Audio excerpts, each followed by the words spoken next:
وظائف کے لیے وظائف الصالحین آفیشیل کو سبسکرائب کریں۔ وظائف الصالحین آفیشیل۔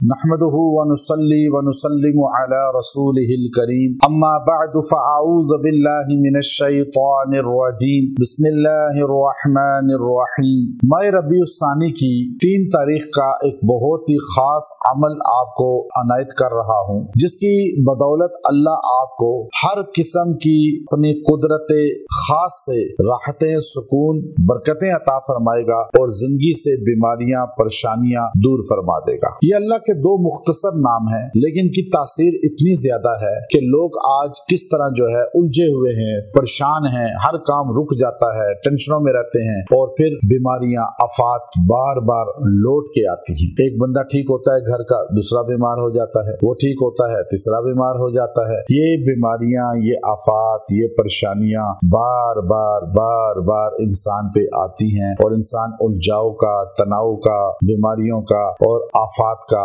شکار رہتا ہے۔ تو اس لیے یاد رکھیں میری بات، اللہ رب العزت کے ذات جو ہے وہ تو انسان کو راحت دینا چاہتی ہے، انسان کو سکون دینا چاہتی ہے، انسان کو الجھاؤ سے، پریشانیوں سے نکالنا چاہتی ہے۔ اللہ کی ذات یہ چاہتی ہے کہ یہ میرا بندہ جو ہے یہ ٹینشنوں سے نکلے، اس لیے ہمیں اعمال بتائے اور قرآن حکیم بھرا ہوا ہے۔ قرآن حکیم میں اللہ نے سابقہ قوموں کے ذکر کیا، سابقہ قوموں کے احوال بتائے، ہمیں بتایا وہ تباہ کیسے ہوئے، برباد کیسے ہوئے، کیسے وہ اللہ کی پکڑ میں آئے، تم لوگ بچ جاؤ۔ اب یہ اللہ جو قصے سنا رہا ہے ایسے قصے نہیں ہے کہ خالی کہانیاں ہیں یہ، بلکہ یہ اقوام سابقہ کے قصے اس لیے ہیں کہ وہ اس وجہ سے پکڑ میں آئے، تم لوگ اس پکڑ میں نہ آؤ تک۔ لیکن انسان سوچتا نہیں ہے، انسان جو ہے اس کو اپنے دماغ سے سن کر اڑا دیتا ہے اور وہ سمجھتا ہے کہ میں تو اللہ کی پکڑ میں نہیں ہوں، ادھر نماز بھی چھوڑ رہا ہے، ادھر قرآن کو بھی چھوڑ رہا ہے، ادھر دینداری کو بھی چھوڑ رہا ہے، عورت ہے بے پردگی اختیار کر رہی ہے اور یوں بازاروں میں پھر رہی ہے، اور مرد ہے تو وہ بھی اسی طرح جو ہے آزادی کی زندگی گزار رہا ہے۔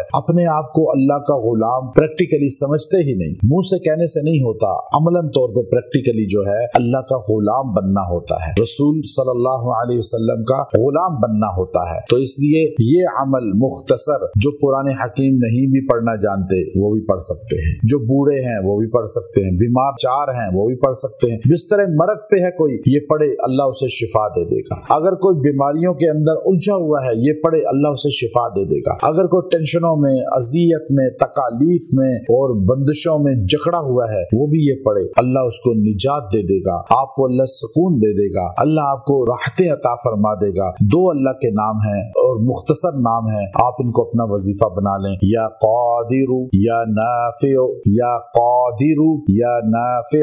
اب یہ اللہ کے 2 نام آپ نے پڑھنے ہیں 370 بار، 370 ٹائم۔ اول آخر اس میں آپ درود ابراہیمی کو 7 بار پڑھ لیں، 7 ٹائم۔ اچھا درود شریف پڑھ لیا کریں تو افضل ہے، اور اگر نہ بھی پڑھیں تو وظیفہ ہو جاتا ہے، کیونکہ یہاں فرض واجب نہیں ہے پڑھنا درود شریف۔ تو اب آپ کا جز نہیں ہوتا وظیفے کا، آپ پوچھتے ہیں جی درود شریف پڑھیں یا نہ پڑھیں، تو درود شریف پڑھ لیں تو اچھی بات ہے، نہ پڑھیں تو پھر بھی وظیفہ ہو جائے گا۔ وآخر دعوانا الحمد للہ رب العالمین۔